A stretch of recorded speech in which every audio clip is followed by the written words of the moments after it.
căutat iubirea ca pe o cetate sfântă, ca pe un cer de cântec în lume de dureri.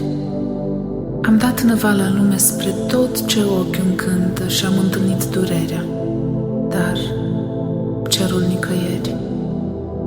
Am căutat iubirea ca patrie voioasă, ca pe un pământ edenic de pace troienit.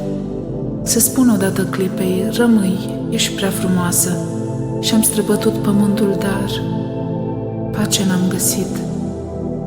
Am căutat iubirea ca pe un cer al firii și am vrut să ies în cale cu ramuri de finic, să sorb din cupa lumii nectarul fericirii.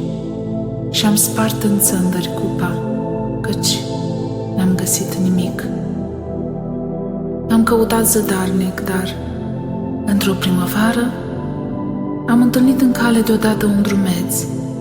Pe umerii lui trudnici purta o grea povară, o sarcină de zdrențe și cioburi fără preț.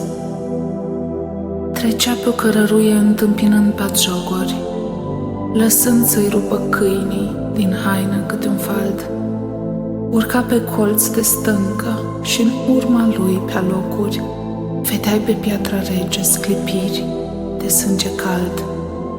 Și totuși, în privire avea un cer de taină, cum n-am văzut în lume în ochii nimănui.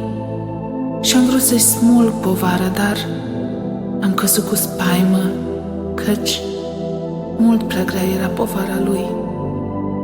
M-am ridicat de grabă și l-am ajuns din urmă, să aflu ce comoară în sarcina strâns, dar am simțit că viața e ca de un prăpăd se curmă, când m-a privit prin strențe cu tremurat de plâns, că se vedea în comoară un clocot ca de cloacă, un clocotit de drojdii, un spumec de scursuri, tot ce-i murdar și putred în lumea asta întreagă, voia strivind curmazul sărmanei lui făpturi. Dar unde duci, străine, povara ta ciudată, povară de o sândă sub care atât te apleci? Am întrebat drumețul. Și el mi-a spus în șoaptă: spre apele uitării, ca să o arunc pe veci. Dar tu, vorbi străinul, urcând încet privirea, dar tu pe cine cauți înăurat și crunt? Eu, am șoptit în silă, eu căutam iubirea. Iubirea? Fu răspunsul străinului. Eu sunt